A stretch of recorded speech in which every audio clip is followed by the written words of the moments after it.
CBS News Chief White House Correspondent Major Garrett outside of Trump Tower in New York City joins us today. Major, we appreciate the time. We just heard Donald Trump again renewing calls of the GOP primary process as rigged, as crooked, and despite calls now from RNC members to change some convention rules, Chairman Reince Priebus is urging against any changes before Cleveland. So this is really Donald Trump being the Donald Trump we've seen. But what does this mean for the optics for the RNC right now?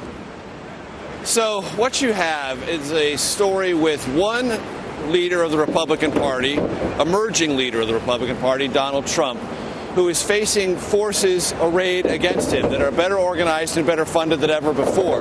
The anti-Trump forces. They have many different members and many different motives and many different perspectives, but they are beginning to coalesce against Trump just at the time when he's trying to win this nomination outright. So it is a perilous time for Trump in that he's got to win the majority of delegates, 1,237, or this nomination could slip through his fingers because of the things that he's complaining about, rules and the procedures for delegates, their loyalty, and how the Republican convention might ultimately render a verdict on who the nominee is going to be. That's not as secure a territory for Donald Trump as he thought it might be. That's why he's complaining. Now, you asked a question, Josh, about this very obscure Republican National Committee Rules Committee gathering later this week in Florida. I guarantee you, no one ever imagined 6 months ago anyone would care about this meeting because it is in every way obscure and historically unimportant.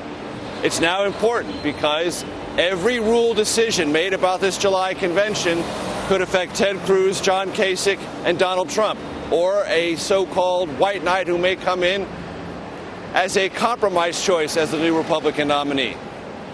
But Reince Priebus, the chairman of the party, said to this Rules Committee via email last week, don't change anything.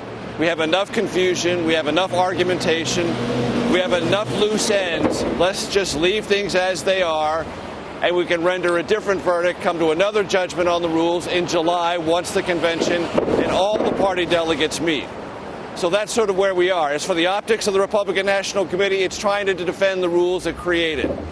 The Trump supporters are coming to despise those rules. Ted Cruz and his supporters are embracing them because they're using them to their advantage. And that debate is not going to end. It's going to go right up to July until this whole process sorts itself out and a nominee emerges.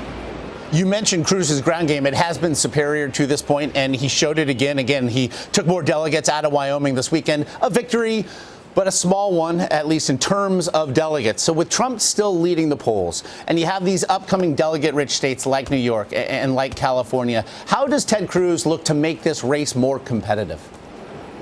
Well, one of the ways that Ted Cruz does that is by saying, look, folks, if you're undecided about Trump or you're wondering about my campaign, if you're still one of those very few Republicans on the fence in this whole race, I can win or I can deny Trump the nomination, then win at the convention when it's contested because I'm doing all the things that are about fundamentals of this process. I've taken the time to learn the process. I've made the contacts at the local, congressional district, statewide level among conservatives and activists who think like you, who care about the future of the party.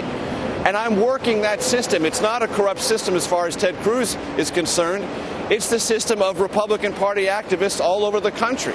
At one point I'd like to make about these delegates, Josh, they are not anonymous people. They are people who have joined the Republican Party, been members in the party for a good long while, participate in a lot of non-glamorous grunt work of building a party at the local level, at the state level, and contributing to the conversation about how to maintain a strong national party.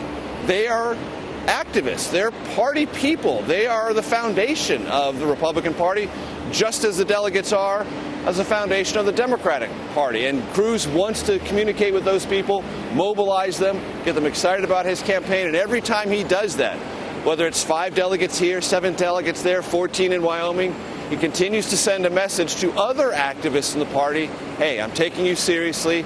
This campaign's for real. There now is a way to stop Donald Trump, and this campaign is it.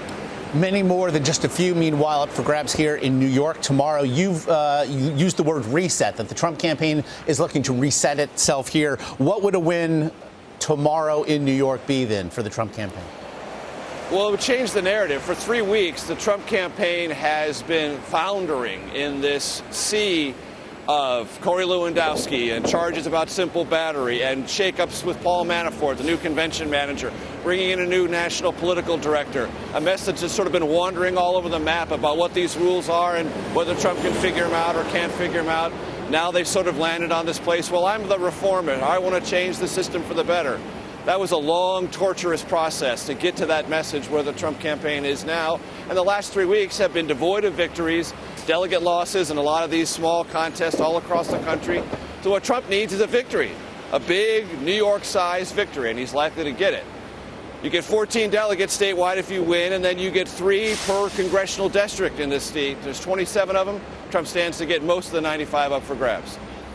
Major Garrett in New York, we appreciate it. Thanks.